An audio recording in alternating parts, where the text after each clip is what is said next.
நாக்பூர் காட்டுல அழகான காலை பொழுதா அமைஞ்சது. அன்னைக்கு தன்வி குருவி சாப்பிட்றதுக்காக பழத்தை எடுக்கிறதுக்காக காட்டுக்கு பறந்து போய்கிட்டு இருந்துச்சு. அப்படி பழத்தை சாப்பிட்டுட்டு திரும்ப வீட்டுக்கு போகும்போது போற வழியில ஒரு காகம் உக்காந்து ரொம்பவே சோகமா அழுதுகிட்டு இருந்துச்சு.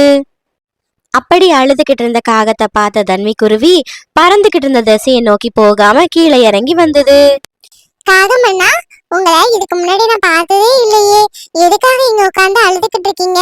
உங்களுக்கு எதுவும் அடிபட்டு காயமா இருக்குதா அண்ணா? ஏன் அழுதுட்டு இருக்கீங்க? இல்ல குருவி, நானும் எத்தனையோ காட்டுல வாழ்ந்திருக்கேன். ஆனா எனக்கு ஒரு நண்பர்கள் கூட கிடைக்கல. இந்த காட்டுலயும் எனக்கு நண்பர்களே இல்ல. அத நினைச்சுதான் நான் ரொம்ப சோகமா அழுதுகிட்டே இருக்கேன்.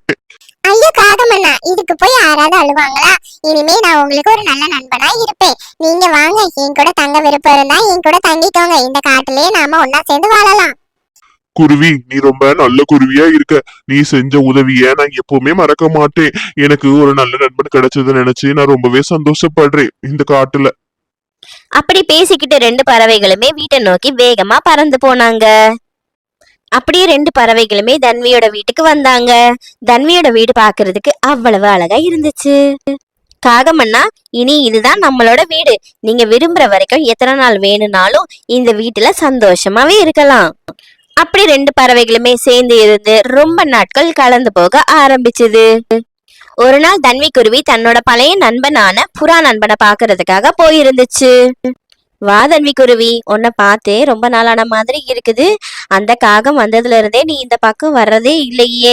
அந்த காகம் நிறைய காட்டுல வாழ்ந்திருக்கு, ஆனா அதுக்கு ஒரு நல்ல பேர் கூட இல்ல. நீ அதுகிட்ட கொஞ்சம் ஜாக்கிரதையா இரு. அப்படி இல்ல புராணா, அந்த காகம் ரொம்பவே நல்லபடியா நடந்திருக்கு. எனக்கு நிறைய உதவிகள் செஞ்சுட்டு சாப்பாடு எடுக்கிறது எல்லாத்துலயுமே ரொம்ப உதவிகரமா இருக்கு. எனக்கு அது ஒரு நல்ல நண்பனாதான் என் கூட இருக்கு. சரி குருவி, நான் கேள்விப்பட்டத உன்கிட்ட சொன்னேன். எதுக்கோ நீ கொஞ்சம் ஜாக்கிரதையா இருப்பல்ல, அதனாலதான் சொன்னேன். அதுக்கப்புறம் உன்னோட விருப்பம். அப்படி புறா சொன்னதை கேட்டுக்கிட்டு தன்வி குருவி அங்க இருந்து போக ஆரம்பிச்சுது. இப்படியே பல நாட்கள், பல வாரங்கள், பல மாதங்களும் போக ஆரம்பிச்சுது. ஒரு நாள் தன்வி குருவியும் குணால் காகமும் புறா அண்ணனோட வாழைப்பழ தோட்டத்துக்கு வாழைப்பழம் எடுக்க போயிருந்தாங்க. குருவி, நீ மெதுவா மேல ஏறி வாழைப்பழத்தை பறிச்சு கீழே போடு. அது தரையில விழாம நான் பிடிச்சி பத்திரமா எடுத்து வச்சுக்கிறேன். அப்படி காக்க சொன்னதை கேட்டுட்டு தன்வி குருவி மேலே ஏறி வாழைப்பழத்தை பறிச்சு போட ஆரம்பிச்சுது. அப்படி பறிச்சுக்கிட்டு இருக்கும் போதே கால் தடுக்கி கீழே விழ ஆரம்பிச்சுது தன்வி குருவி. அப்படியே விழுந்த வேகத்துல தன்வி குருவியோட தலையில அடிபட்டு பயங்கரமா ரத்தம் போக ஆரம்பிச்சுது. தன்வி குருவியோ வழியில பயங்கரமா கத்த ஆரம்பிச்சுது. குணால் காகமே, அண்ணா எனக்கு ரொம்ப வலிக்குது. எப்படியாவது போய் மருத்துவரை கூட்டிட்டு வாங்க, எனக்கு ரொம்ப வலிக்குது. ஐயோ தன்வி குருவி, நீ எதுக்கும் பயப்படாத. நான் போய் சீக்கிரமா மருத்துவரை கூட்டிட்டு வந்துடுறேன். அவர் வந்ததுக்கு அப்புறம் உனக்கு கட்டு போட்டு இந்த ரத்தத்தை எப்படியாவது நிப்பாட்டிடுவாரு. நீ அது வரைக்கும் பயப்படாம இருந்துக்க. அப்படி சொல்லிட்டு குணால் காகம் அங்கிருந்து மருத்துவரை கூப்பிடுறதுக்காக வேகமா பறந்து போயிடுச்சு. ஆனா தன்வி குருவியோ பாவமா அழுதுகிட்டு இருந்துச்சு. மருத்துவரை கூப்பிடுறதுக்காக போன காகத்துக்கு திடீர்னு வழியில ஒரு கெட்ட எண்ணம் வந்துச்சு. அங்க அந்த தன்வி குருவி உயிருக்கு போராடிக்கிட்டு இருக்கு. இந்த நேரத்துல மட்டும் நம்ம போய் மருத்துவரை கூட்டிட்டு வந்தா அது உயிர் பழச்சிரும்.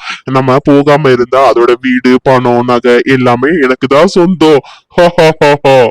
அப்படி மோசமான திட்டம் போட்ட குணால் காகம் மருத்துவரை கூப்பிட போகாம மறுபடியும் வீட்டுக்கு வந்து படுத்து நல்லபடியா ரெஸ்ட் எடுக்க ஆரம்பிச்சுது. வெளியே போயிருந்த ஆசி புறா மறுபடியும் தன்னோட வாழைப்பழ தோட்டத்துக்கு வந்துச்சு. வந்து பார்க்கும்போது ரத்த வெள்ளத்துல கிடத்த தன்வியை பார்த்துட்டு ஆஸ்பத்திரிக்கு போய் மருத்துவரை கூப்பிடுறதுக்காக வேகமா போச்சு. வந்த மருத்துவரோ தன்வி குருவிக்கு மருந்து வச்சு அந்த காயத்தை சரி பண்ணாரு. மருந்து வச்சதுமே தன்வி குருவி கொஞ்ச நேரத்திலேயே எந்திரிச்சு நிக்க ஆரம்பிச்சுது. குருவி, உன் காயத்தை நான் சரி பண்ணிட்டேன். இனிமேலாவது மேலே ஏறும்போது கொஞ்சம் கவனமா இரு, சரியா? மருத்துவரே, என்னோட உயிரை காப்பாத்துனதுக்கு உங்களுக்கு ரொம்ப நன்றி. இந்த உதவியை நான் எப்பவுமே மறக்க மாட்டேன். மருத்துவர் செஞ்ச உதவிக்காக தன்வி குருவி நன்றி சொன்னதுமே அவரு அங்கிருந்து பறந்து போக ஆரம்பிச்சுட்டாரு. புராணா, நீங்க எத்தனையோ தடவை சொன்னீங்க அந்த காகத்தை நம்பாதன்னு சொல்லிட்டு. நான் நம்பினதுனாலதான் இப்ப இந்த நிலைமை. கவலைப்படாத குருவி, அந்த காகத்துக்கு நீ ஒரு நல்ல பாடத்தை புகட்டு. அத இங்க இருந்து அனுப்பி வச்சிரு. அந்த காகத்தை இங்க இருந்து அனுப்பி வச்சிரு. ஆபத்துல உதவி செய்யாதவன் எப்படி நல்ல நண்பனா இருக்க முடியும், சரியா? புறா சொன்னதை கேட்டுட்டு தன்வி குருவி கோவத்துல வேகமா வீட்டை நோக்கி பறந்து போக ஆரம்பிச்சுது. தன்வி குருவி வீட்டுக்கு வந்து பார்க்கும்போது குணால் காகம் எந்த கவனமுமே இல்லாம படுத்திருந்துச்சு. தன்வி குருவி, நீ நீ நீ எப்படி உனக்கு தலையில அடிபட்டு இருந்துச்சு, அந்த காயம் எதுவுமே இல்லையே, நீ எப்படி இங்க வந்த? ஏ மோசமான காகமே, உன்னை ஒரு நல்ல நண்பனா நம்பி தானே என்னோட வீட்டுல நான் தங்க வச்சேன். உனக்கு ஒரு நல்ல நண்பன் எந்த காட்டுலயுமே கிடைக்கலன்னு சொன்னியே. உன்னோட குணத்தினாலதான் உனக்கு இப்ப வரைக்கும் ஒரு நல்ல நண்பன் கூட கிடைக்கல.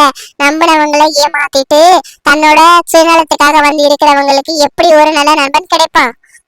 இனிமே இந்த வீட்டுல உனக்கு இடம் இல்லை, இங்க இருந்து வெளியே போயிடு. தன்வி குருவி சொன்னதை கேட்டுட்டு அவமானம் தாங்க முடியாம குணால் காகம் அங்க இருந்து பறந்து போயிருச்சு.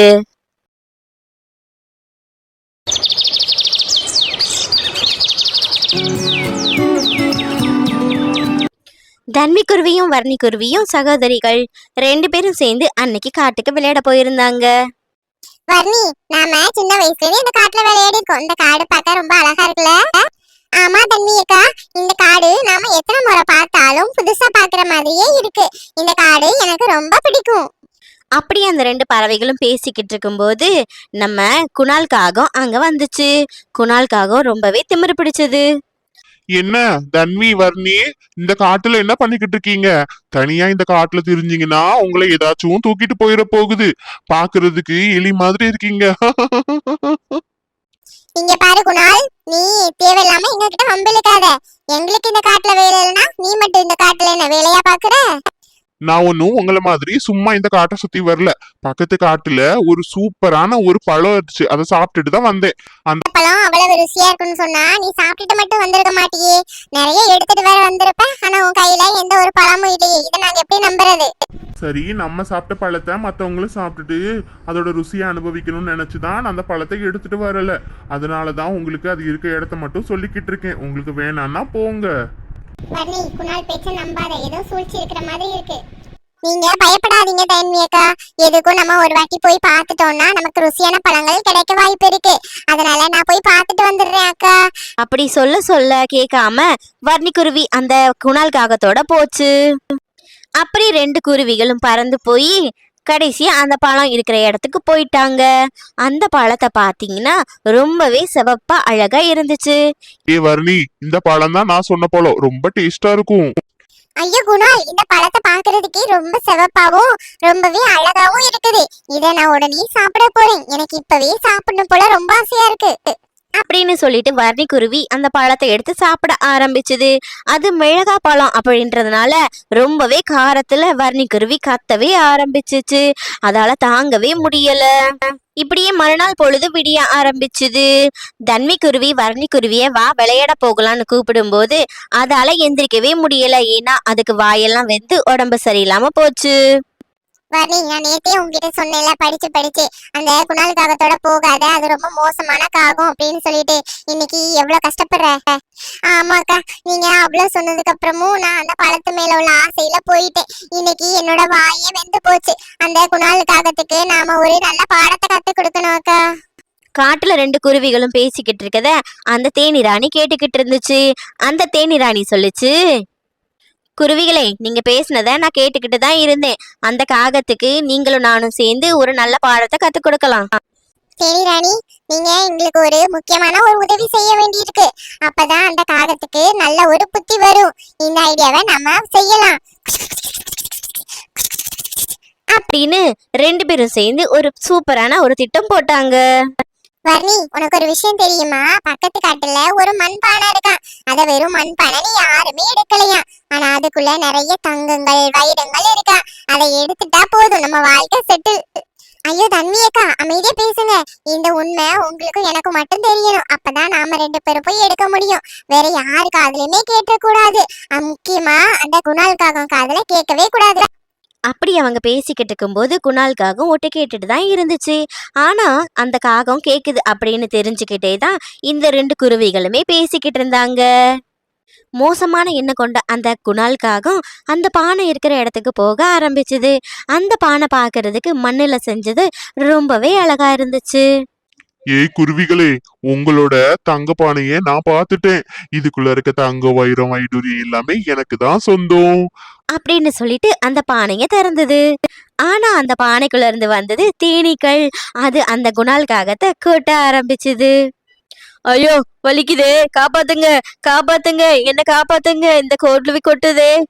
குணால் காகம் அங்க இருந்து தப்பிச்சு ஓட முயற்சி பண்ணா கூட அந்த தேனீக்கள் விரட்டி விரட்டி கொட்டிக்கிட்டே இருந்துச்சு. ஓடி வந்த அந்த குணால் காகம் குருவிங்கிட்ட வந்து ஹெல்ப் கேட்டுச்சு. இது, இந்த தேனீக்கள்கிட்ட இருந்து எங்கடா காப்பாத்துங்க, எப்படியாவது என்ன காப்பாத்துங்க. ஏய் கெட்ட எண்ணம் கொண்ட குணால்காகமே, இதே மாதிரி தானே என்னோட தங்கச்சி வர்ணிக்கும் நாக்கு எரிஞ்சிருக்கும். அத பார்த்து மட்டும் நீ ரொம்ப சந்தோஷமா சிரிச்சிட்டு இருந்திருப்பேல, இப்ப உன்னை பார்த்து நாங்க சிரிக்கிறோம். ப்ளீஸ் குருவி, என்ன மன்னிச்சிரு, இந்த தப்ப நான் இனிமே செய்யவே மாட்டேன். அப்படி அந்த காகம் சொன்னதும் தன்வி குருவி அந்த தேனீக்களை அங்கிருந்து போக சொல்லிருச்சு. குருவிங்களே, நான் செஞ்ச தப்ப மன்னிச்சு என்ன காப்பாத்துனதுக்கு ரொம்ப நன்றி. இனிமே இந்த மாதிரி தப்ப நான் செய்யவே மாட்டேன். இங்க பாரு குருவி, உன் மேல நான் வச்ச நம்பிக்கையை நீ உடைச்சிட்ட. இனிமேலாவது உன்னை நம்பி யாராவது வந்தா அவங்கள காயப்படுத்தாம இருக்க கத்துக்கோ. ஆமா குருவி, இனிமே மத்தவங்களை ஏமாத்தாம இருக்கிறதா உன் உடம்புக்கும் நல்லது. இதுல இருந்து நாம என்ன கத்துக்க போறோம்னா, முற்பகல் செய்யின் பிற்பகல் விளைவும். நாம என்ன செய்யறோமோ அதுதான் நமக்கு திரும்ப கிடைக்கும்.